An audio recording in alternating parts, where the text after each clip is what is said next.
그 김명수 대법원장은 사실은 저는 우리나라 역사상 제일 그 평가가 안 좋은 대법원장이 될 것이다. 저는 그런 생각이 들어요. 그 다음에 제가 대법원장님들 몇 분은 개인적으로 아는 분들도 있고 뭐 그런데 대법원장 김명수 대법원장하고는 확실히 좀 차이가 많이 나는 것 같다.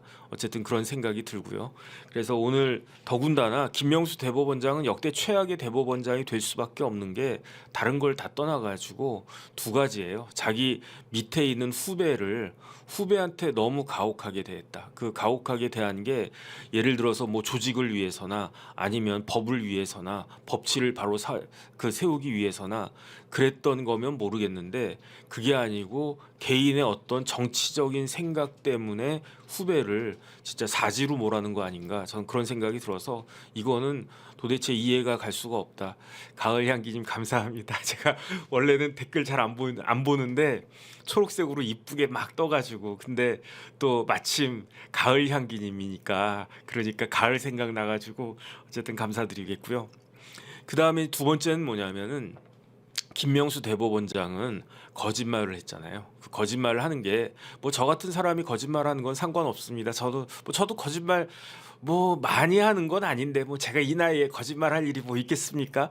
근데 저도 뭐 거짓말 뭐 종종 하죠. 종종 하고 그런데 대법원장이 다른 사람도 아니고 변호사도 아니고 그냥 초임 법관도 아니고 부장판사도 아니고 대법원장이 거짓말을 한다. 그것도 공식적으로 아니 사석에서야 뭐 그 등 뒤에다 대고 뭐 임금님도 욕하고 나라님도 욕하고 뭐 대통령도 욕하고 다 할 수 있는 거 아니겠습니까? 그런데 공식적으로 다른 사람도 아닌 대법원장이 거짓말하는 거는 그건 있을 수가 없는 것이다. 근데 이런 일들이 김명수 대법원장에 의해서 일어났기 때문에 이거는 이제 법적인 걸 떠나가지고 법적으로 뭐 재단받고 그런 걸 떠나가지고 굉장히 어쨌든 법원으로서는 수치다. 그 다음에 저럴 거면 못하러 대법관이 됐나. 김명수 대법원장은요 우리나라 역사상 처음 있는 사람이에요. 어떤 것으로 처음이 있는가. 대법관을 거치지 않고 대법원장이 된 최초의 사람이에요. 그런데 그것도 대법원장이 그 됐을 때 그래서 뭐든지 그 단계를 차근차근 밟고 나가야지 그렇게 붕 뛰면 그러면 안 좋은 경우가 그 많이 있는 것 같더라. 근데 더군다나 예를 들어서 그 대법관을 거치지 않고 그냥 법원장만 마치고 있다가 그러다가 대법원장으로 발탁되는 경우 예컨대 제가 지난번에 홍승면 부장판사 말씀드리지 않았습니까? 저는 홍승면 부장판사 같은 분은 나중에 대법관을 거치지 않아도 대법원장이 돼도 큰 무리가 없을 거라는 생각을 해요. 그런데 김명수 대법원장은 그렇지가 않아요. 왜 그러냐면 다른 걸 다 떠나가지고 기수 파괴가 너무 심했다. 지금 조희대 대법원장이 김명수 대법원장 후임 아닙니까? 그런데 조희대 대법원장 몇 기냐? 사법연수원 13기예요. 그런데 김명수 대법원장은 몇 기였느냐? 15기였다고요. 그러니까 훨씬 후배가 갑자기 대법관도 거치지 않고 붕 떠가지고 대법원장으로 딱 올라갔다. 이거는 사실은 있을 수가 없는 거였고 그렇다라고 하면 조심하고 뭐 이것저것 잘 해야 되는데 무리가 너무너무 많았잖아요. 어떻게 이제 제가 판사 출신도 아니지만 판사 출신이었으면 더 부끄러웠을 것 같은데 아니 그 대법원장 공관이 어디 있냐면요 한남동에 있어요. 한남동에 뭐가 있습니까? 지금 대통령 공관이 한남동에 있어요. 그러니까 그 대통령 공관이 그게 외무부 장관 공관이었죠. 한남동에 공관촌 있는데 제가 이렇게 한번 지나만 가봤어요. 그 공관에 들어가 보지는 못하고 거기 옛날에는 뭐 참모총장 공관도 있었고 외교부 장관 공관도 있었고 그 다음에 뭐 누구 공관도 있었고 그랬는데 거기에 그 단지 안에 대법원장 공간이 있거든요. 지금도. 그런데 그 대법원장 공간에다가 뭘 했습니까? 여기에다가 뭐 가구만 뭐 몇 억어치 뭐 들였다고 하고 뭐 인테리어 하고 그냥 뭐 그다음에 심지어 손자 놀이터까지 그 공간이 몇백 평 되지 않겠습니까? 클 거예요. 아주 대저택일 거예요. 그런데 거기에다가 마당 한켠에다가 뭐 손자가 이쁘긴 하겠지만 손자를 위해서 뭐 놀이터를 갖다 만들었대나 어떻게 그런 일이 있을 수 있는가? 옛날에 어떤 대장이 있었잖아요. 포스타 제네럴. 그 사성 장군이 있었는데 그 사성 장군이 그 뭐 사모님이 사병한테 뭐 어쩌고 저쩌고 했다고 해가지고 얼마나 그렇게 비난을 갖다가 했었습니까? 그런데 대법원장하고 사성 장군하고 비교할 수가 있습니까? 사성 장군도 높지만 그래도 대법원장은 우리나라의 사법부를 총 책임지는 그러한 사람인데 이거는 말이 안 된다. 어쨌든 그런 생각이 듭니다. 그 다음에 이제 먼저 임성근 부장판사가 누군지부터 말씀을 드리는 게 좋겠다 그 생각이 듭니다. 임성근 부장판사 혹시 좀 찾으셨으면 띄워주실 수 있으면 띄워주시고요. 임성근 부장판사가 1964년 3월 1일에 태어났더라고요. 그러니까 생일이 3일절이야. 그러면은 64년생이면은 83학번이 정상인데 그 임성근 부장판사는 3월 3일절이니까 저희 때는 3월 1일 날 학교 들어갔잖아요. 그러니까 이렇게 뛰어나고 어렸을 때부터 굉장히 똘똘했나 보지. 그래서 7살 때 그 학교를 들어가 가지고 임성근 부장판사는 82학번이에요. 고등학교는 어디냐?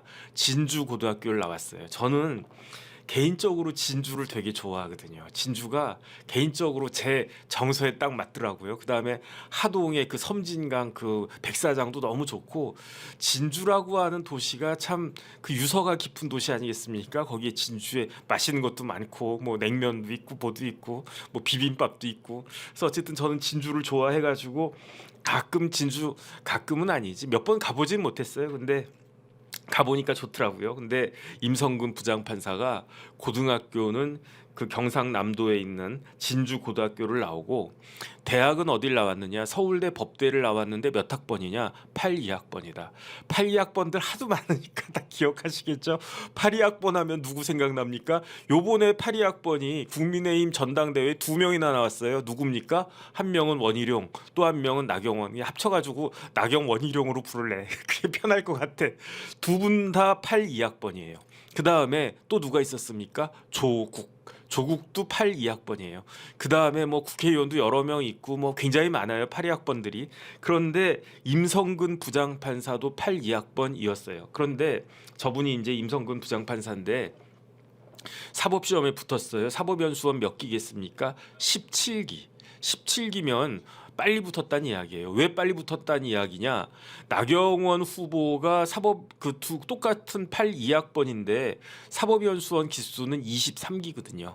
그 다음에 원희룡 후보는 몇 기냐? 24기란 말이에요. 그러니까 임성근 부장판사는 나경원 후보에 비하면 나경원 의원님에 비하면은 연수원 기수가 대학은 동기인데 6개나 빠르고요. 원희룡 그 후보에 비하면 원희룡 전 장관에 비하면은 7기수나 빠른 거예요. 그 이야기는 뭐냐면은 저 임성근 부장판사는 한동훈 그 대표랑 똑같이 대학 다닐 때 그냥 고시 공부만 했다는 이야기 딴짓 안 하고 뭐 나경원 의원님은 뭐 연애하시고 뭐 그랬을 것 같고 그 다음에 뭐 가만히 내버려 뒀겠습니까 주위에서 그 다음에 원희룡 그 전 장관은 뭐 본인이 이야기하다시피 학생운동 뭐 노동운동 이런 그런 거 열심히 하다가 그때 이제 수석은 대학 들어갈 때 전국 수석은 원희룡이 했잖아요. 그런데 그 임성근은 그냥 고시 공부 열심히 해가지고 4학년 때 합격해서 그냥 착착착착 이렇게 밟아 나간 사람이에요. 그래가지고 4학년 때 사법시험 합격하고 사법연수원 그 다음에 이제 수료하고 그리고 난 다음에 법무관으로 군대 갔다 온 다음에 그 다음에 이제 91년부터 부산지방법원에서부터 판사를 쭉 해왔어요. 그래서 임성근 부장판사는 그 고향이 진주고 하니까 부산 그 다음에 뭐 거창 이런 데에서 쭉 초임 판사 때는 그 뭐 고향 근처에서 살고 싶었나? 어쨌든 쭉 그렇게 그 판사를 갖다가 하다가 그러다가 굉장히 유능한 사람이니까 유능한 분이니 그러니까 고등법원 부장판사도 됐죠. 그러니까 이제 99년부터 그러니까 9년차 판사 때부터 법원 행정처로 올라와요. 법원 행정처에 판사가 몇 명 있다고 그랬습니까? 판사가 30명 있어요. 30명 행정처에는 우리나라의 그 판사가 몇 명 있다고 그랬습니까? 제가 3,000명 있어요. 3,000을 30으로 나누면 그러니까 100분의 1이에요. 100분의 1. 그러니까 1% 안에 들어야 법원 행정처에 들어가는 거예요. 그러니까 그 뛰어나다고 그 이렇게 자부심 강하고 자존심 강하고 엘리트고 그다음에 진짜 똑똑해요. 제가 보니까 판사들 똑똑해요. 그 판사들 중에서도 1%에 해당하는 사람만이 법원 행정처에서 뽑혀서 근무를 갖다가 하는데, 그런데 임성근 판사는 99년부터 99년이면은 판사한 지 그 9년 차였거든요. 그다음에 그때부터 법원 행정처에 송무심의관 하고, 그다음에 뭐 부산에서 또 그 근무하고 창원지방법원에 부장판사 승진한 다음에 그다음에 부장판사로서 재판연구관 하고, 그다음에 이제 2006년도에는 그 또 법원행정처에 가요. 그러니까 법원행정처에 그 다 이렇게 있어요. 법원행정처장은 누굽니까? 대법관. 그러니까 법원행정처장은 대법관인데 대법관은 장관급인데 장관보다도 제가 봤을 때 더 높다고 봐야 돼요. 왜냐하면 요번에 환경부 장관 임명되셨던데 반대해도 야당이 반대해도 대통령이 임명할 수 있는 게 장관이란 말이에요. 그런데 국회의 동의를 반드시 얻어야 되는 자리가 대법관이란 말이죠. 대법원장뿐만 아니라 대법관도 국회 동의 반드시 얻어야 되거든요. 그러니까 장관보다 더 어려운 자리다. 저는 그런 생각을 갖다가 하는데, 그런데 법원행정처에는 행정처장은 장관급이고 그 다음에 그 고등법원 부장판사급의 그 판사들이 또 있는데 그 고등법원 부장판사는 차관급이거든요. 그 다음에 이제 지방법원 부장판사급의 그것도 있고, 그 다음에 일반 그냥 평판사급에 있고. 그런데 제가 딱 보니까 그 임성근 부장판사는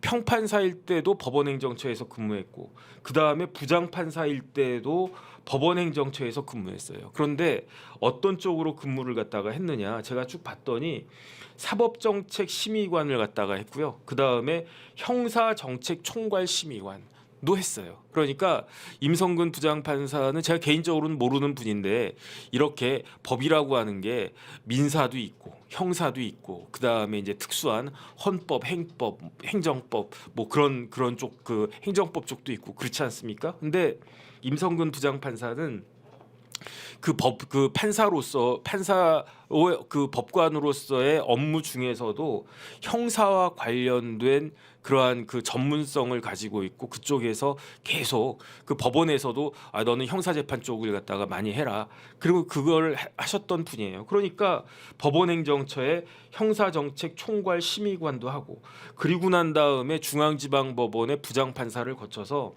대구 고등법원의 부장판사가 돼요. 그러니까 2010년도에는 고등법원 부장판사로 이제 승진한 거예요. 그러니까 제가 딱 봤을 때 제가 생각하기에, 제가 국방부에 있어 봤으니까 장군들 그래도 많이 알지 않습니까?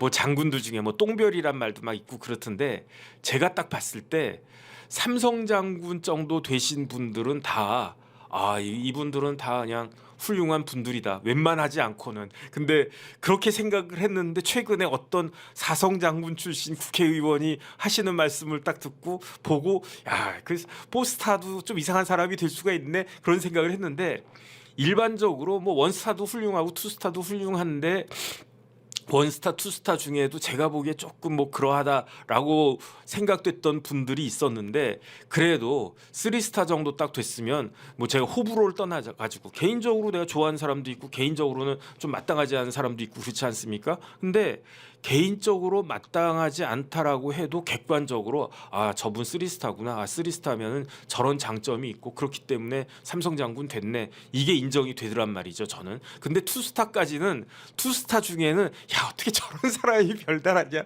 내가 방위 출신이지만 내가 달았으면 좋겠다, 이런 사람들도 몇 분 있더라. 근데 삼성 장군에는 삼성 장군, 사성 장군은 그런 분들은 없었던 것 같은데, 그런데 요번에 이제 또 거기에 대해서 예외가 생긴 것이 아닌가. 판사도 마찬가지예요. 판사도 지방법원의 부장판사까지는 그냥 시간 지나고 그러면 쭉 올라가요. 근데 그 지방법원 부장판사들 중에서 발탁하고 선발해가지고 진짜로 진정한 의미의 승진이, 그게 옛날은 고등법원 부장판사였어요. 근데 저는 김명수 대법원장이 여러 가지 뭐 잘못하는 거 많다고 생각을 하지만, 제일 잘못한 거는 고등부장을 없앤 게 그게 제일 잘못한 거예요. 그러니까 뭐 판사님들이라고 다 성인 군자입니까? 판사들도 다 밥 먹고 배설하고 하는 사람들이잖아요. 판사들도 돈 많이 좀 좋아하지 않겠습니까? 아니 뒷돈 받는 거 말고 판사 월급 높여주면 판사 뭐 부장판사 아니야 판사 월급 10억씩 합시다 그러면 어떤 뭐 부장판사 아니야 나는 1억만 받을래 이럴 사람이 있을까? 그러니까 모든 인간은요. 당근하고 채찍이 있어야 되는데 가장 그 유효한 적절한 채찍과 당근이 뭐였냐면 고등부장이었거든요. 야, 너 열심히 하면 당신 열심히 하면 고등부장이 할 수 있어. 그러면 그 표대를 향해서 열심히 그러다 보면은 이제 우리나라 사법 시스템이 효율적이고 그랬었는데 이걸 없애버리니까 아니 나 같아도 내가 사법연수원 수석하고 아니면 바시험 수석하고 요즘은 판사 어떻게 뽑는지도 모르겠지만 그랬단 말이에요. 그러면 내가 열심히 하면 나 고등법원 부장판사 되고 대법관도 되고 뭐 그럴 수 있을 것 같아. 열심히 일을 갖다가 해왔는데 갑자기 지금부터는 고등법원 부장판사 없어졌어. 그러면 맥이 탁 풀리는 거지. 아니 그럼 난 뭐 하지? 그냥 부장판사만 할까? 그 다음에 뭐 재수가 좋으면 대법관 되고 재수가 좋으면 법원장하고 그러는데 그 재수에 내 인생을 걸까? 차라리 뭐 개업해가지고 아니면 김앤장 같은 데 가가지고 다음번에는 제가 김앤장에 대해서도 말씀드릴게요. 재밌지 않겠습니까? 어쨌든 그런 데 가서 돈 벌고 그냥 폼나게 사는 게 낫지. 저희 때는요 한 가지만 말씀드리면 김앤장 가면 저희 뭐 한 20년 전에 김앤장 가면 그냥 그 뭐 1년차 2년차 변호사들도 다 그냥 BMW 끌고 다니는 줄 알았어요. 근데 그때 BMW 또 지금하고 또 달랐지. 뭐 지금이야 뭐 BMW 다 끌고 다니니까. 어쨌든 그런데 그러한 그 채찍과 당근을 없애 버렸으니까 그러니까 지금 재판도 지연되고 그냥 그 이런 여러 가지 비효율이 나타나는 것이 아닌가 그 생각이 드는데 어쨌든 그러한 판사들이 정말로 제 생각에 판사들은 일생에 있어서 3번 기뻤을 것 같아. 첫 번째는 사법시험 합격할 때, 두 번째는 판사 임관 됐을 때, 그리고 세 번째는 고등법원 부장판사로 승진했을 때. 그렇게 그럴 것 같은데 뭐 대법관이야 뭐 그런 거는 진짜 하늘이 내리는 그런 자리니까. 그 다음에 제 개인적인 생각은 고등법원 부장판사 정도 올라가셨던 분들은 웬만한 분들은 다 대법관 시켜도 다 잘하실 거예요. 그 대표적인 게 또 말씀드리지만 홍승면 부장판사 이런 분들은 그냥 대법관 시켜도 뭐 당연히 다 잘하실 분이고 다른 고등법원 부장판사들도 그냥 뭐 웬만하면 다 대법관 감이다 이렇게 그 중에서 이제 그 풀에서 대법관으로 발탁되는 경우가 많다 이렇게 생각하면 될 것 같으니까. 그리고 난 다음에 임성근 부장판사가 또 뭐를 했느냐. 제가 지난번 말씀드렸잖아요. 제가 항상 그 이것저것 인용을 많이 하는데 뭘 인용을 많이 하냐면 양형 기준을 인용을 많이 한다고요. 오늘도 아침에 뉴스퍼레이드 TV조선 나가가지고 누구지 유아인이 그 몇 년 받을 것이냐 예측을 갖다가 해달라. 그 이야기는 안 했네. 거기 질문에 있었는데 그게 커트가 당했어요. 그래가지고 그러면 유아인 마약 범죄인데 그 징역 4년을 구형을 했더라고요. 그래서 초범인데 세게 했네라고 딱 생각을 했는데 그래서 양형 기준을 쭉 찾아보니까 그 기본이 마약 같은 경우에는 1년에서 4년까지로 되어 있더라고요. 그러니까 뭐 검찰에서 양형 기준 중에서 제일 센 걸 갖다 구형했네 이렇게 생각이 됐는데 그러니까 양형위원회 상임위원은 굉장히 요직이에요. 고등법원 부장판사가 가는 자리인데 양형위원회 상임위원은 굉장히 요직이거든요. 그런데 임성근 부장판사가 양형위원회 상임위원도 했어요. 2011년에. 그러니까 제가 다시 한번 말씀드리면은 그 법원행정처에서 형사정책총괄심의관 했죠. 양형위원회 상임위원 했죠. 그러니까 형사 쪽으로는 형사법 관련해 가지고는 임성근 부장판사는 거의 권위자 아닌가 저는 그런 생각을 갖다 하고요. 그리고 난 다음에 2013년에 서울고등법원 부장판사 하다가 그 다음에 어디로 가느냐 서울중앙지방법원으로 가요. 이상하지 않습니까? 아니 고등법원 부장판사인데 왜 중앙지방법원으로 가냐? 왜 지방법원으로 가냐? 근데 그게 아니고 서울중앙지방법원은 엄청나게 큰 법원이잖아요. 자, 우리나라 판사의 거의 절반 이상이 중앙지방법원에 있지 않을까? 동서남북이 있고 하니까 좀 그건 아닐 수도 있겠네. 그래도 우리나라 전체 판사의 뭐 한 30%, 한 1000명은 있지 않을까? 뭐 정확히 제가 그건 모르겠어요. 어쨌든 제일 크고 중요한 법원이 서울중앙지방법원 아니겠습니까? 그러니까 이재명 대표도 재판이 세 개가 돌아가고 있는데 그게 다 서울중앙지방법원 아니겠습니까? 그런데 이 중앙지방법원은 워낙 큰 데기 때문에 수석 부장판사가 있어요. 근데 수석 부장판사도 민사수석이 있고 형사수석이 있는데 그 민사수석 부장판사, 형사수석 부장판사는 고등법원 부장판사가 맞는 거예요. 그러니까 임성근 부장판사가 2014년도에 그 서울중앙지방법원의 형사수석 부장판사를 맡게 됐어요. 다시 한번 말씀드리면 임성근 부장판사가 법원행정처에서 형사정책총괄 심의관 했죠. 양형위원회에서 상임위원회 했죠. 그러니까 형사에 밝으니까 중앙지방법원의 형사수석 부장판사를 맡게 된 거죠. 맡게 됐는데 이때 그 탈이 난 거예요. 무슨 탈이 났느냐? 그 형사수석 부장판사로 있던 2014년 이후에 그때 이런저런 일들이 많이 있었어요. 어떤 일이 있었습니까? 2014년도 아닌가? 그때 세월호 사건이 있었던 게 2014년이었잖아요. 그런데 2014년 세월호 사건이 있고 난 다음에 그 서울에 그 일본의 그 신문 중에 좀 굉장히 그 보수적인 신문 아닌가? 극우 아닌가? 뭐 극우라고 할 수 있나? 산경 신문 있잖아요. 산케이 신문.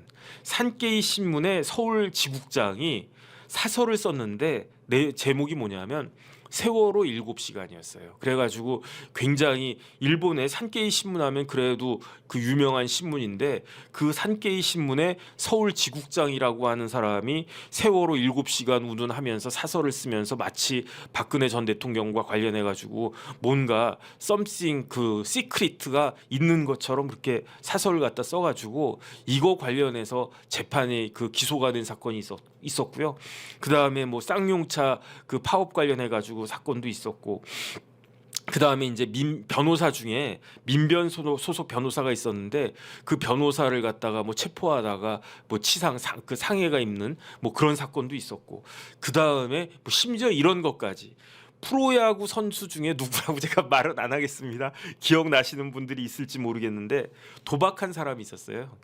되게 유명한 사람이 있었어요. 그런데 굉장히 유명한 스타급의 프로야구 선수가 도박했던 사건이 있었는데 이런 사건들의 서울중앙지방법원의 형사수석 부장판사였던 임성근 부장판사가 재판에 개입했다고 해가지고 박근혜 정권 이제 박근혜 대통령 그 이제 탄핵 당하고 문재인 대통령이 대통령 된 다음에 뭐 사법농단 재판론 처음엔 뭐 국정농단으로 시작해가지고 뭐 사법농단이 뭐니 해가지고 시끄럽지 않았습니까? 그러면서 그냥 판사들을 그냥 뭐 진짜 어떻게 보면 검사들 신났을 수도 있어. 왜냐하면 검사들이 눈치 보는 사람은요 제가 봤을 때 딱 한 사람밖에 없어요. 누구? 판사. 왜? 검사 중에 검사들이 제일 쪽팔린 경우는 뭐냐면은 유죄 판결을 받지 못하고 무죄 판결이 나오는 거예요. 왜냐하면 그 검사가 있는 검사의 존재 이유는 법적으로 말이 안 되는 사건은 걸러라. 그래서 기소하지 말아라. 불기소해라. 이거는 아무리 나쁜 놈이라고 하더라도 법대로 해야지. 예컨대 뭐 제가 이제 공직자란 말이에요. 그런데 저희 집사람이 무슨 아주 그냥 명품 에르메스 백을 갖다가 딱 받았어. 그런데 아무런 뭐 대가 관계나 그런 게 없었단 말이에요. 그러면은 아무리 그게 뭐 부적절하다라고 그렇게 생각이 돼도 그래도 처벌하지 못하는 거잖아요. 그런데 그냥 경찰이나 그냥 모르는 사람들이나 그냥 일반적인 사람들은 야 그거 나쁜 짓 아니야 이렇게 이야기할 수 있지 않습니까? 부적절한 건 맞죠. 하지만은 형사 처벌할 사항은 아니라고. 그런 것들을 법대로 죄형 법정주의에 맞게 걸러주는 역할을 하는 사람이 누구다? 그게 검사란 말이에요. 그게 검사. 그러니까 검사한테 기소를 독점하는 기소 독점주의가 있는 건데, 근데 그렇게 해가지고 임용된 검사가 해가지고 딱 기소했단 말이야. 근데 판사가 딱 봤을 때, 야, 저 검사는 왜 정혁진 검사는 말도 안 되는 걸 가지고 기소를 갖다가 했지? 아니, 저 사람은 부정청탁금지법 조항도 못 읽어보나? 무슨 말인지 모르나? 그걸 이해를 못하나? 그러면서 무죄를 갖다 딱 때린단 말이에요. 그러면은 검사의 고과에 있어서 가장 치명적인 게 무죄를 갖다가 많이 받는 거거든요. 무죄가 나오면은 쟤 일 똑바로 못했네. 아니 물론 굉장히 애매하고 아리까리하고 해가지고 법원의 판단을 받아봐야 될 사안들도 있지만 그런 사안들은 뭐 선배들이 다 잘 아는데 누가 봐도 판례가 있고 법 규정이 있고 해서 무죄가 될 게 뻔한데 이걸 갖다가 기소했어? 그러면 쟤는 실력이 없는 애다. 그러면 그냥 그다음에 너는 이제 검찰 망신시켰다. 이렇게 된다는 말이죠. 그런데 어쨌든지 간에 그렇기 때문에 검사들은 그래도 판사 눈치는 본단 말이죠. 왜냐하면 그다음에 더 그 직접적인 거는 내가 구속영장을 청구했단 말이에요. 아주 그냥 저 사람은 내가 꼭 잡아 넣어야 돼. 이재명 대표는 내가 봤을 때 저건 무조건 구속영장 발부해가지고 구속영장이 발부가 된다는 거는 어떤 의미가 있냐면요. 이 사람이 도망가지 못하고 증거인멸하지 못하게 한다라고 하는 그런 측면도 있지만 구속영장이 발부가 되면 뭐 합니까? 그 피의자는 그 피고인은 밥만 먹고 재판만 해야 돼요. 그러니까 나 어디 가야 된다. 판사님 저도 어디 가야 되기 때문에 오늘은 재판 못 나가겠는데요. 이따가 나가겠는데 그딴 소리 못 한단 말이에요. 왜 깜빵에 있으니까. 그러니까 재판이 빨라진다. 그런데 검사 입장에서는 반드시 구속을 갖다가 시켜서 증거 인멸도 막아야 되고 도망도 못 가게 해야 되고 그 다음에 재판이 빨리 진행돼서 빨리 유죄 판결을 받아야 되는데 그런데 그 구속영장 같은 경우는요. 그래서 영장 전담이 중요하다라고 하는 게 그냥 요번에 김범수 영장 나왔잖아요. 김범수 카카오 총수 구속영장 나왔는데 거기에 뭐 이유를 갖다 썼습니까? 안 써도 돼요. 안 써도 된다고요. 그냥 딱 보니까 구속할 만하다. 그러면 영장 발부하고. 안 돼. 아무리 구속영장이 발부될 만 했어도 유창훈처럼 소명이 되고 의심도 되고 나도 다 알아. 근데 내 맘이야. 그러면서 풀어주면 영장 기각되면 그 검사들은 막 황당한 거지. 그러니까 어찌됐든지 간에 검사들은 판사들 눈치를 볼 수밖에 없는데 그런데 이 사법농단 때에는 검사들이 판사들한테 쌓인 게 많았나? 어쨌든 양승태 대법원장부터 시작해가지고 판사들을 100명 넘게 아마 막 오라가라 하고 그중에 뭐 기소한 사람도 또 여러 명 있고 뭐 대부분 무죄 받았지만 그런 일들이 있었단 말이에요. 다시 원칙으로 돌아갈게요. 또 이렇게 막 제가 샜네. 임성근 부장판사가 산케이 신문 서울지국장 세월호 7시간 사설 등의 그 재판이 있었는데 형사 재판이 있었는데 임성근 수석부장판사가 여기에 개입했다. 이게 뭐다? 직권남용이다. 해가지고 검찰에서 기소를 갖다가 했어요. 기소를 해가지고 재판을 갖다 쭉 받았는데 제 생각에는 임성근 부장판사가 굉장히 자기가 본인이 피고인이 된 다음에 마음고생을 굉장히 많이 했을 것 같아요. 왜냐? 내가 다른 사람도 아니고 서울대법대 졸업하고 그 재학 중에 합격해가지고 어린 나이에 소년등과 해가지고 판사님 영감님 소리 듣다가 그러다가 어떻게 됐습니까? 고등법원 부장판사까지 하고 그 다음에 또 뭘 했습니까? 양형위원회 상임위원도 하고 그 다음에 서울중앙지방법원의 그 수석 부장판사를 하고 있었는데 그랬던 나를 후배 법 대학이나 연수원으로 치면 당연히 후배일 거고 후배인 검사가 판검사 후배다 이렇게 안 하는 건 아니라고 쳐도 그런 검사에 의해 가지고 내가 기소돼서 후배 법관들에 의해서 내가 재판받는구나. 스트레스를 굉장히 많이 받은 것 같아요. 그래가지고 제가 듣기로는 그때 임성근 부장판사가 암이 발병했나 그랬다는 이야기 있지 않았습니까? 그 다음에 임성근 부장판사님 조금 전에 그 사진 봤잖아요. 좀 이렇게 그 사진은 좀 퉁퉁하게 나오지 않았습니까? 아마 제가 본 적은 없는데 저랑 비슷한 거 아닐까? 좀 이렇게 덩치가 있으신 분 아닌가? 그런 생각이 들었는데 2020년에는 살이 쭉 빠졌을 때요. 스트레스 받고 그 다음에 이제 투병하고 그러느라고. 그런데 그 임성근 부장판사가 언제 기소가 됐느냐? 2019년도에 기소가 됐거든요. 2019년 3월에 기소됐는데 이때는 중앙지방법원 형사수석 부장판사를 그만두고 다시 서울고등법원으로 돌아가서 서울고등법원 부장판사를 하고 있을 때였는데 그런데 기소가 된 거예요. 2019년 3월 달에. 그랬는데 그 1년 정도 재판한 다음에 2020년 2월에 뭐가 나왔느냐? 무죄가 나왔어요. 이거는 직권남용이라고 볼 수 없다. 그래서 무죄가 나왔으니까 아 다행이다라는 뭐 그런 생각을 갖다가 했겠죠. 근데 어떤 느낌이 들었을까?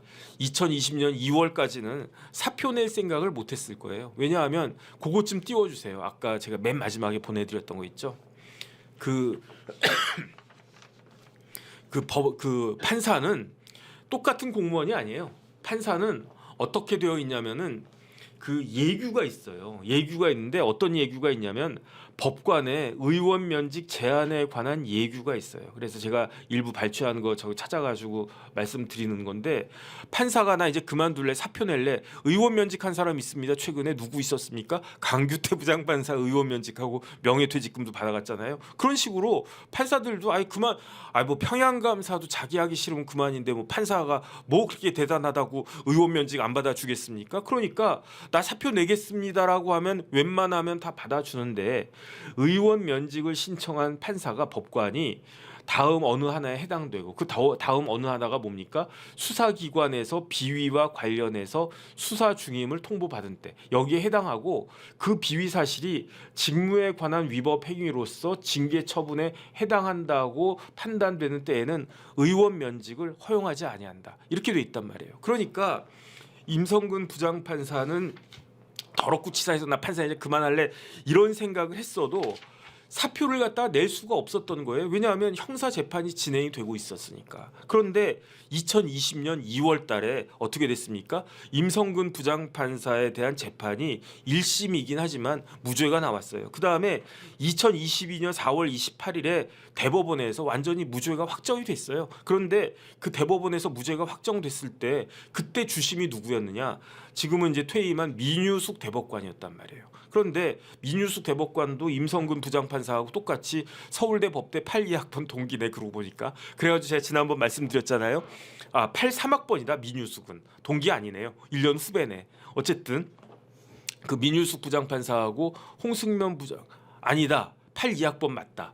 그래가지고 그때 남자 전체 수석이 원희룡이고 여자 수석이 민유숙이라고 그랬던 것 같아요. 그러니까 임성근 부장판사하고도 동기인 거지. 연수원도 동기일 거예요. 민유숙 부장판사는 저기 대법관은 4학년 때 시험 합격했었을 거니까. 그런데 어쨌든 민유숙 대법관은 나름 그 진보적인 색채를 띤 대법관으로 분류되지 않습니까? 그런데 그러한 그 대법관이 뭐 대학 동기, 뭐 연수원 동기, 판사 동기는 임관 동기는 아닐 거고 왜냐하면 그 법무관 갔다 왔어야 되니까. 그러니까 임성근 부장판사 내 동기니까 봐줘야지 해서 봐줬겠습니까? 아니거든요. 제가 봤을 때 민유숙 대법관은 그 나름 진보적인 그 색채를 띤 대법관이었기 때문에 이게 잘못됐다라고 했으면은 임성근 부장판사한테 유죄 파기환송하고 유죄를 갖다가 내렸을 거예요. 근데 이게 뭐 판례나 뭐 여러 가지 법리를 봤을 때 무죄였다라고 하는 거지. 그러니까 임성근 부장판사는 1심 무죄, 항소심 무죄, 대법원 무죄 다 무죄 받았거든요. 그러니까 임성근 부장판사가 1심에서 무죄 나오기 전까지는 내가 사표 내고 싶어도 낼 수가 없었는데 그런데 2월 달에 그 무죄가 나왔단 말이에요. 그러니까 이제 맥도 탁 풀리면서 그 다음에 그 사이에 또 아팠다고 그러지 않았습니까? 몸도 안 좋고. 그러니까 이제부터 역사가 시작이 되는 거예요. 그게 언제냐면은 2020년 5월 22일이었어요. 그러니까 2월에 무죄를 받은 지 3개월 뒤인 5월 22일에 임성근 부장판사가 어디를 갑니까? 서초동에 법원이 있어요. 무슨 법원이 있습니까? 서울중앙지방법원 있고요. 또 무슨 법원이 있습니까? 서울고등법원도 있는데 또 무슨 법원이 있느냐? 대법원이 있어요. 그러니까 검찰청 길 건너편에 제가 맨날 왔다 갔다 하는 그 대법원이 있는데 대법원에 임성근 부장판사가 들어가는 거예요. 들어가가지고 올라가요. 어디로 올라갑니까?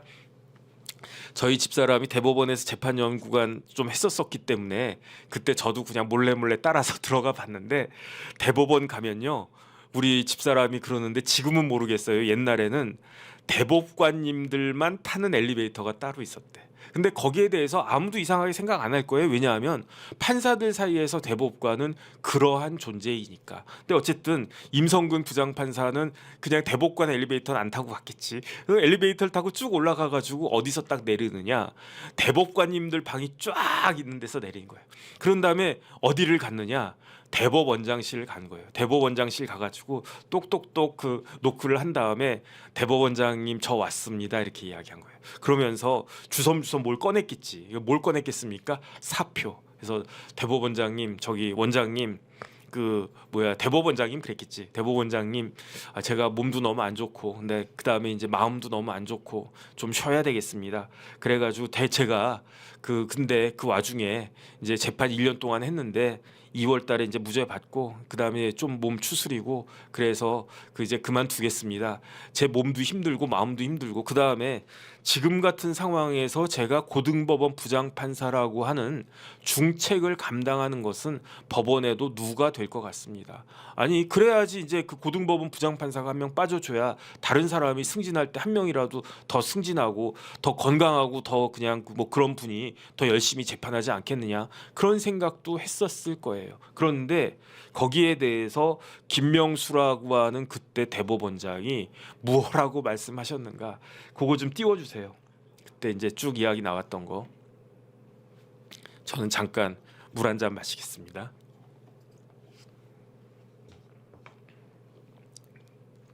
그 다음 거 대법원장이 임성근 부장판사가 저렇게 이야기를 하니까 대법원장이 이제 사표를 갖다가 내겠습니다 이 이야기를 한 거죠. 그러니까 김명수가 뭐라고 이야기했느냐? 이제 사표 수리 제출? 그런 거는 법률적인 건 차치하고 그 김명수 대법원장이 부산 사람이에요. 그래서 부산 사투리 조금 있었어요. 나로서는 여러 영향이랄까 뭐 그걸 생각해야 하잖아. 그러니까 대법원장이 법적인 걸 갖다가 차치한대. 그 이야기는 뭡니까? 서울대 법대 교수였던 조국이라고 하는 사람이 법적인 걸 차치하고 정치적으로 해결하겠다. 그런 거서 전 생각났거든요. 그다음 사진 좀 띄워주세요. 그 중에는 뭘 챙겨야 된다? 정치적인 상황도 챙겨야 된다. 저는 이건 진짜 경악할 만한 노릇이라는 생각이 드는 게 우리나라 대법원장이 정치 판사였다는 이야기 아니겠습니까? 그 다음 화면 띄워주세요. 그 다음에 상황을 보고 그냥 야 너랑 나랑 툭 까놓고 얘기하면 지금 뭐 탄핵하자고 저렇게 설치하는데 누가 탄핵을 하자는 겁니까? 국회에서 누구를 탄핵하자고 그러는 겁니까? 임성근 부장판사를. 그러니까 임성근 부장판사는 이게 언제적 이야기냐면은 2020년 5월 달인데 그때 민주당에서 임성근 부장판사 탄핵하자고 그랬단 말이에요. 그러니까 임성근 부장판사는 1년 동안 재판받으면서 시달렸는데 그거에 그치지 않고 이제는 그 국회에서 나를 갖다가 꼭 찍어가지고 탄핵한다 그런단 말이에요. 그런데 대법원장은 뭐라고 이야기하느냐? 상황을 뭐 우리끼리 그냥 톡 까놓고 이야기하면 지금 너 탄핵하자고 민주당에서 저렇게 그때 민주당은 야당도 아니고 여당이었습니다. 설치고 있는데 그 다음에 내가 사표 수리했다라고 하면 국회에서 무슨 얘기를 듣겠냐 말이야. 여기서 누가 국회에서 이야기를 한다는 이야기죠. 그러면 누가 무슨 이야기를 듣는다는 이야기입니까? 야 임성근, 야 임부장, 네가 무슨 이야기 듣겠냐? 그러니까 너 저기 하지 마. 이 이야기가 아니고 내가 사표 수리했다라고 하면 국회에서 나한테 대법원장한테 무슨 이야기 할지 모르겠냐? 그 다음에 또 띄워주세요. 그 다음에 만약에 내가 너 사표 수리하면 탄핵이란 얘기를 꺼내지도 못하게 그렇게 되잖아. 탄핵이란 이야기를 꺼내지도 못하게 오늘 그냥 네 사표를 수리해 버리면 민주당에서 국회에서 탄핵 얘기 못 하잖아. 그다음 그러면서 임성근이 아니라 김명수 대법원장이 그런 비난을 받는 거는 굉장히 적절하지 않다. 임성근 부장판사 만약에 이래도 이건 문제일 거예요. 예컨대 야 임부장 너 만약에 내가 사표 수리하면 국회에서 너 엄청나게 공격할 거야. 근데 그렇게 비난받는 거는 적절하지 않지 않냐. 그러니까 힘들더라도 좀 참아. 이런 이야기라고 해도 제가 봤을 때 갸우뚱할 텐데 저기서 그런 비난을 받는 것은 굉장히 적절하지 않다라고 했을 때 비난을 받는 대상이 누굽니까? 나란 이야기예요. 나. 김명수 대법원장. 그러니까 지금 어떤 상황이냐면은 김명수하고 임성근하고 사법연수원 기수로는 2기수밖에 차이가 안 나요. 그러니까 김명수 대법원장은 6학년 때 시험 합격했단 말이에요. 그런데 임성근 그 법원장은 그 임성근 부장판사는 4학년 때 시험 합격했기 때문에 그런데 그 김명수는 80학번이고 그다음에 임성근은 82학번일 거란 말이에요. 그러니까 2에다가 2 더해 가지고 그 2기수밖에 차이가 그 잘못 이야기했는데 그 김명수 대법원장은 아마 7, 8학번일 거고 임성근 부장판사는 8, 2학번인데 4기수 차이가 나야 되는데 임성근 부장판사가 시험을 김명수 대법원장보다 나이에 비해서 2년 빨리 시험 붙었기 때문에 김명수 15기, 임성근 17기 2기수밖에 차이 안 나요. 그러니까 뭐 초임 판사 때는 뭐 나보다 2년 선배네 이랬는데 지금에 와가지고 대법원장 고등법원 부장판사인데 그런데 그 김명수 대법원장이 힘들어가지고 병 걸리고 힘들고 마음도 힘들고 몸도 힘들고 그 다음에 이제 뭐 국회에서 뭐 탄핵 운운하고 이런 그 후배를 갖다가 딱 앞에 놓고 야 내가 너 때문에 내가 비난 받아야 되겠냐? 야 너 그렇게 정무가 거 없냐? 응? 정치적인 거 좀 생각해야 되는 거 아니냐? 이런 이야기를 한 거예요. 그래서 저거를 그 임성근 부장판사가 어떻게 입수를 했느냐? 핸드폰으로 녹취를 했대요. 그런데 저는 어떤 생각이 드냐면 임성근 부장판사가 처음부터 야 내가 이제 대법원장 만날 텐데 내가 대법원장 이야기한 거 녹음해야지 아니면 누구야 이정근 부총장처럼 전화하는 거 자동 녹음하는 것처럼 모든 대화 난 녹음한다 이거 아닐 거예요. 저는 누가 생각나냐면 김진성이 생각이 나요. 김진성이 처음부터 이재명 경기도지사랑 대화하는 거를 다 녹음했겠습니까? 아닐 거거든요. 하도 내가 압박받고 하니까 안 되겠다. 내가 증거 자료 만들어야 되겠다. 해가지고 녹음한 게 김진성 녹취 파일일 거고 임성근 부장판사도 막 고민하다가 내가 그 대법원장 만나야 되는데 대법원장이 뭐라고 이야기를 할까? 내가 사표를 내고 나 진짜 빨리 그 법원 그만두고 싶은데 뭐라고 이야기할까? 그런데 이미 뭐 그런 이야기가 있었을 수도 있고 아니면은 안 봐도 비디오다. 임성근 부장판사는 알고 있었던 거예요. 뭘 알고 있었느냐? 내가 사표 낸다라고 하면 김명수 대법원장이라고 하는 사람은 조금 전에 이야기했던 것과 똑같은 이야기를 할 것이다라고 하는 거를 누가 알고 있었냐? 임성근 부장판사는 알고 있었던 것 같아요. 그러니까 어쩔 수 없다. 녹취해야지. 아니 세상에 판사가 녹취하겠습니까? 그것도 부장판사가 그것도 그냥 지방법원 부장판사도 아니고 고등법원 부장판사가 녹취한 사람 저 한 번도 못 봤어요. 그런데 그 고등법원 부장판사가 다른 사람도 아닌 대법원장하고 이야기하면서 녹취할 생각을 갖다 한다? 만약에 그거 들켜봐. 그럼 어떻게 됐겠습니까? 완전히 매장되는 거지. 법조계에서 판사사회에서 매장되는 거지. 야 임 부장님이 대법원장하고 면담하는데 녹취하고 있었대. 그 이야기 쫙 돌아봐요. 판사들이 난리가 나겠지. 그런데 그런 온갖 리스크를 다 테이크하고 리스크를 갖다가 감수하고 임성근 부장판사는 그 김명수 대법원장의 이야기를 녹취할 수밖에 없는 사정이 있었는데 저 내용을 보면 이해가 되잖아요. 그래가지고 저게 이제 2020년 5월 22일에 녹취가 된 겁니다. 근데 그리고 난 다음에 해가 넘어가가지고 2021년이 됐어요. 2월 달에 드디어 임성근 판사에 대해서 탄핵할까 말까 이러다가 드디어 왜냐하면 판사에 대해서 탄핵하는 게 쉽습니까? 우리나라 역사상 탄핵 소추당한 판사는 임성근 부장판사밖에 없었어요. 지금도 없어요. 그런데 임성근 부장판사가 그 1심에서 무죄 받았다고 그랬잖아요. 2019년 3월에 기소돼서 2020년 2월에 무죄 받았는데 무죄 받은 판사까지도 탄핵을 한다? 상식적으로 말이 안 되는 거 아니겠습니까? 그러니까 민주당에서도 탄핵을 갖다 할까 말까 하다가 그러다가 2021년 딱 되니까 에이 모르겠다 그냥 해버리자 해가지고 2021년 2월 4일에 탄핵안이 통과가 돼요. 그리고 난 다음에 어떤 일이 벌어집니까? 그때 사실은 김명수 대법원장이 나한테 이러이러한 이야기를 했다라고 딱 이야기를 하니까 그러니까 김명수 대법원장이 대법원 명의로 그 답변서를 내요. 뭐라고 답변서를 냈냐? 임성근 부장이 이야기한 이야기는 다 거짓말이다. 그런 말 한 적이 없다. 내가 그런 말 했겠느냐?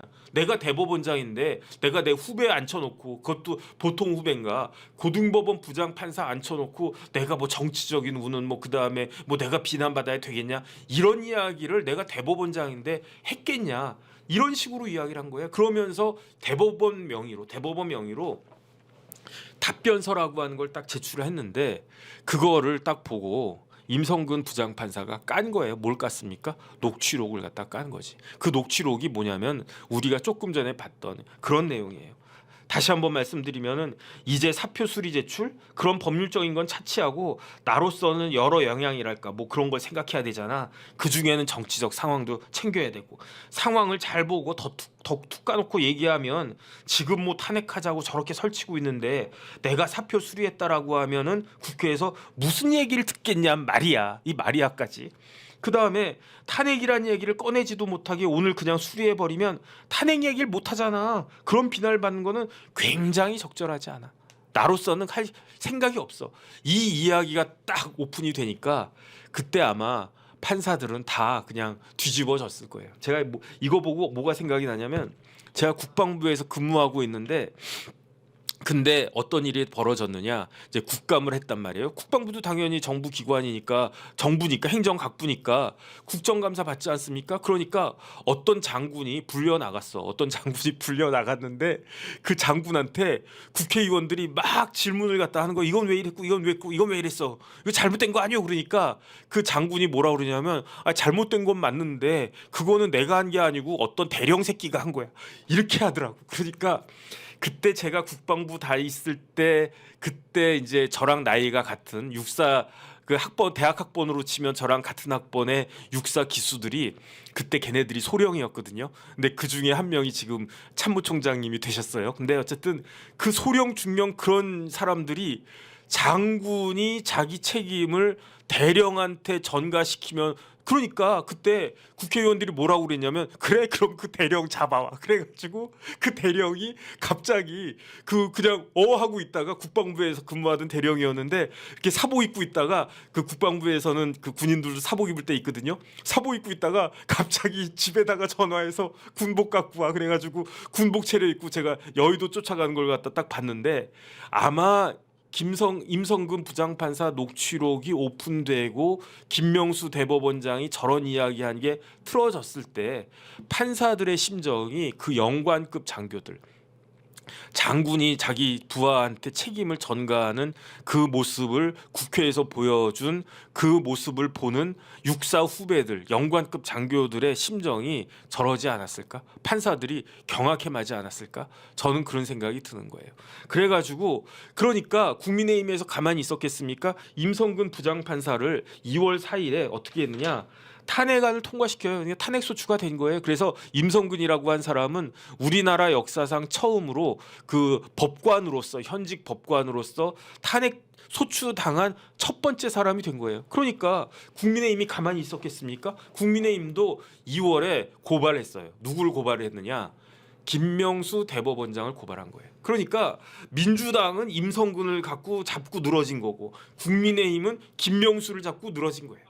완전히 그냥 법원이 그냥 개판이 된 거지. 그래가지고, 그런데 그 탄핵안이 통과가 됐으니까 어떻게 됐습니까? 탄핵 소추안이 의결이 되면 이 사건이 헌법재판소로 가잖아요. 헌법재판소로 가가지고 어떻게 됐느냐?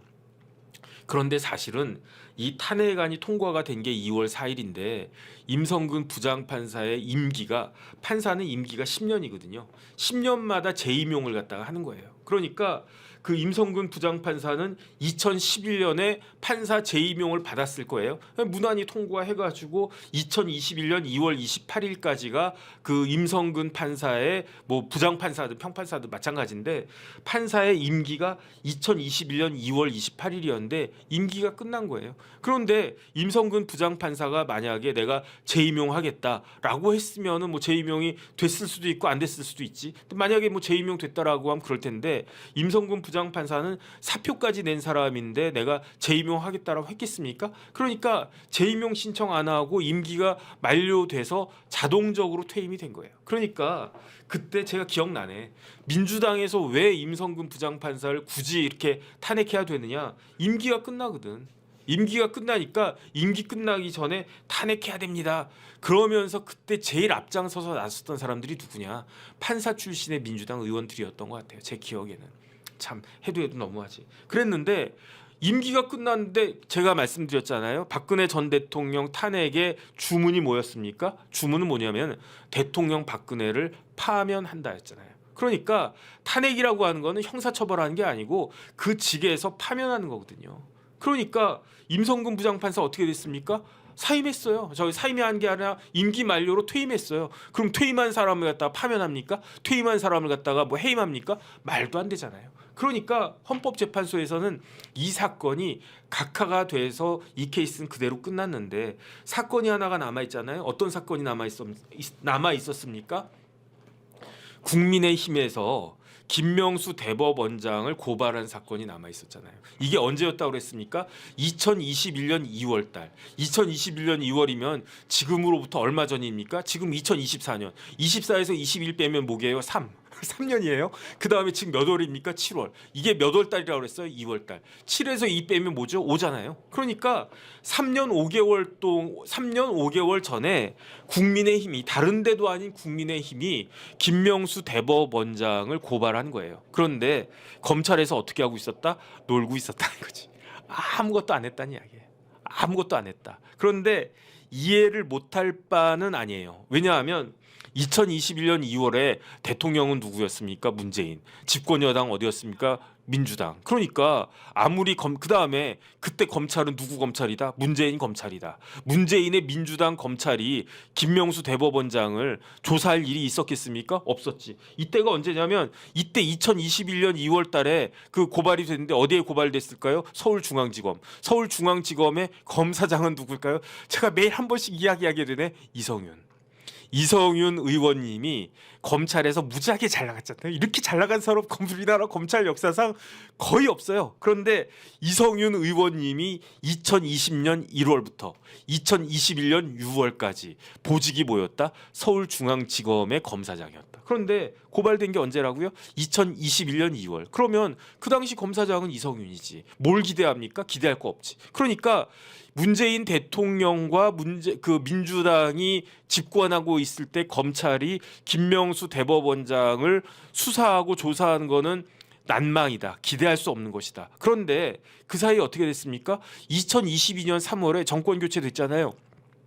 2022년 5월 달에 어떻게 됐습니까? 2022년 5월 달에 윤석열 정부가 출범했잖아요. 그러면 문재인 정권 물러가고 문재인 검사들 다 물러가고 그랬으면 이제는 그 김명수 대법원장을 수사할 수도 있겠네. 그렇게 생각할 수가 있는데 안 했어. 이것도 제가 이해할 수 있어. 왜 이해할 수 있냐면 검사들이 그래도 신경 쓰고 좀 눈치 좀 봐야 되는 사람들이 누구다? 판사다. 그런데 아무리 지금 정권이 바뀌었다고 그래도 현직 대법원장으로 있는 분을 검사가 대법원장님 잠깐 좀 오세요 이래가지고 수사하기는 조금 거시기 할 수도 있지 않았을까? 좋아요. 그런데 김명수 대법원장의 임기가 언제까지였습니까? 작년 말까지였잖아요. 그래서 작년 말에 조희대 대법원장이 대법원장으로 취임하셨잖아요. 그러니까 작년 말까지는 그래 현직 대법원장이고 하니까 법원과의 관계도 있고 해가지고 이거 수사하기는 좀 거시기하다라고 생각했을 수도 있어. 그런데 김명수 대법원장이 대법원장 그만두고 물러났으면 현직도 아니고 전직이잖아요. 그 다음에 이런 것들은 누가 봐도 부적절하고 그렇잖아요. 근데 그러니까 사실은 지금은 올해 적어도 2024년 들어와서는 김명수 대법원장을 수사를 했었어야 되는 거 아닌가? 총선이 있어서 그랬나? 어쨌든 그건 잘 모르겠고요. 그래서 2024년에 그냥 계속 팡팡팡 놀다가 그러다가 7월 말이 된 지금에 와서야 김명수 전 대법원장을 그 조사하겠다라고 이야기하고 실질적으로 조사는 7월 달에 하는 게 아니고 언제 한다? 8월 달에 할 것이다. 일단 그걸 갖다가 알아야 될 것 같고요. 다음 달에 조사를 하는데 어떻게 조사를 한다는 겁니까? 검찰 조사하는 방법은 크게 세 가지가 있다고 그랬잖아요. 첫 번째는 검찰청에 불러서 조사하는 거. 두 번째는 제3의 장소에서 조사하는 거. 세 번째는 그냥 서면으로 그냥 질문지 딱 던지고 김명수 전 대법원장 그때 왜 그랬어요? 도대체 왜 그랬냐고요? 왜 후배한테 왜 그랬는데요? 뭐 이런 질문지 딱 던지면 아예 그냥 뭐 나 편하려고 그랬지 뭐 이런 식으로 뭐 답변을 갖다가 할래나? 서면 조사 이 세 가지가 있는데 그런데 김명수 전 대법원장은 어떻게 할 것이다? 그 소환 조사한다는 이야기예요. 어디서? 검찰에서 소환 조사할 때도 두 가지가 있는데 뭐가 있습니까? 공개하는 방법. 그다음에 이제 비공개하는 방법. 그런데 양승태 전 대법원장도 검찰에서 조사 받으셨잖아요. 양승태 전 대법원장님이 대법원장으로서 검찰 조사 받은 게 첫 번째예요. 진짜로. 근데 제가 지난번에 말씀드렸던 거 기억하실지 모르겠는데 제가 그 이야기 쭉 들었을 때 옛날부터 야, 양승태 같은 사람이 대법관 돼야지라고 했대요. 언제부터? 초임 판사일 때부터. 양승태 대법원장님은 그런 분이었어요. 그래가지고 양승태 대법원장이 대법관 마치시고 그 다음에 이제 그 산 좋아하시니까 해외에서 이제 산 트레킹 가고 싶었던 산 가고 있는데 전화가 띠리릭 와가지고 양 대법관 저기 대법원장 한번 맡아주시죠. 그래 그때가 MB 때였나 아마 그랬을 것 같은데 그런데 고사고사 하다가 그때 사도원이 아마 김승규 국정원장 법무부 장관도 하셨나 어쨌든 검찰 출신의 그분이 사돈인가 그럴 텐데 그 김승규 그 국정원장이 전 국정원장이 사돈 아니면 뭐 연수원도 거의 뭐 동기거나 아니면은 조금 더 선배거나 그럴 거예요. 양 대법관 당신 같은 사람이 대법원장 해야지 누가 대법원장 하겠어. 그냥 당신이 양보해. 양보하는 게 대법원장이야. 저는 절대로 양보 못해요. 만약에 뭐 어떤 사람이 헷가닥 해가지고 그 다음에 이제 지금 대법원장 계시니까 후임 대통령이 헷가닥 해가지고 저한테 막 전화하는 거예요. 정 변호사 저기 그 대법원장 해주시죠. 그러면 저는 그거는 절대로 양보 못해. 난 죽었다 깨나도 그런 거 못해. 내가 할 수 있는 자리도 아니고 판사도 아니고 그러니까. 근데 양승태 대법원장은 양보하신 거예요. 양보하셔가지고 대법원장이 되셔서 양승태 대법원장이 사심으로 한 건 하나도 없다고 저는 생각을 해요. 왜냐하면 대법원장까지 하신 분이 거기서 뭘 더 바라겠습니까? 뭐 내가 고등법원 부장판사하면 나 대법관 하고 싶어. 그 다음에 내가 대법관이면 나 대법원장 하고 싶어. 그런데 대법원장까지 하신 분이 뭘 더 바랄 게 있겠습니까? 그러니까 상고법원은 해야 된다라고 하는 게 양승태 대법원장의 소신이고 저는 상당히 일리가 있다라고 생각을 하는데 그거를 엮어가지고 어찌 됐든지 간에 그렇게 이제 고초를 당하셨는데 김명수 대법원장은 달라요. 양승태 대법원장은 제 생각에는 떳떳하니까 그냥 공개적으로 가서 나는 이렇게 생각을 갖다가 한다 그렇게 말씀을 하셨던 거고 김명수 대법원장은 고개를 어떻게 들 수 있겠습니까? 후배한테 아파가지고 사표 좀 내게 해주세요. 적재 좀 쉬게 해주세요. 저 이러다가 죽을지도 몰라요. 그런 후배한테 네가 그러면 내가 비난받을 때 그거는 굉장히 적절하지 않아. 그냥 적절하지 않은 것도 아니고 굉장히 적절하지 않아. 이런 이야기를 갖다가 했던 거 아니겠습니까? 그런데 이 사건이 드디어 이제 수사를 갖다가 받고 직권남용이 될지는 잘 모르겠어요. 저는 될 수도 있고 안 될 수도 있다는 생각이 드는 게 조금 전에 제가 예규 보여드렸잖아요. 그 판사의 법관의 의원 면직 제한에 관한 예규. 여기에 보면은 수사 중임을 통보받을 때에는 그때는 의원 면직을 허가하지 않는다, 불허한다 이렇게 되어 있는데. 1심이기는 하지만 어쨌든 그냥 그 재판 중이니까 그러니까 그 의원 면직을 안 해줄 수도 있다 이런 식으로 논리를 세울 수도 있을 것 같은데 다른 걸 다 떠나서 이거는 이 이유로 인해 가지고 의원 면직을 안 해준 게 아니다라고 하는 게 김명수 전 대법원장 본인의 말을 통해서 드러났잖아요. 그러니까 저는 직권남용 될 수 있을 거다라는 생각이 들어요. 이 예규를 분명히 들 텐데 이 예규를 들면서 아니 그 수사받고 있고 아직 재판 안 끝났으니까. 그런데 만약에 김명수 대법원장이 이걸 예규를 갖다 딱 들면서 아, 임 부장 내가 봤을 때 진짜 당신 마음 내가 알아. 너무너무 안 됐어. 몸도 추스리고 그래야 되는데 예규가 있잖아요. 예규가. 우리 대법원에 우리 법원에 예규가 있는데 당신 아직 그 재판 안 끝났잖아. 그러니까 내가 정말 미안해. 그러니까 이번에는 내가 사표를 받아줄 수가 없어. 근데 대신에 그냥 일은 좀 살살하고 건강 챙겨. 이렇게 이야기했으면 직권남용 안 되겠죠. 저도 그렇게 생각을 하는데 그런데 김명수가 그 임성근 부장판사 사표를 안 받아준 거는 아이 그건 내가 정치적인 상황도 내가 챙겨야 되고 그 다음에 내가 네 사표 챙기면 국회에서 나한테 무슨 이야기 할 거냐 굉장히 적절하지 않아. 이거는 사심으로 한 거 아니겠습니까? 의원 면직 안 받아준 거는. 그러니까 저는 직권남용 될 수 있을 거다 그 생각이 들고요. 그 다음에 답변서를 대법원 명의로 내보냈잖아요. 이거는 허위 공문서 작성죄와 동행사죄. 그 다음에 이런 걸 통해 가지고 공무 집행이 방해가 됐다. 이런 혐의로 고발이 됐는데 이제 그 수사가 이루어질 거고 이 수사한 다음에 법원이 그 김명수 전 대법원장을 기소할지 아니면은 그냥 뭐 불기소할지 그 부분은 지켜봐야 되는 것이 아닌가. 어쨌든 저는 그런 생각이 듭니다.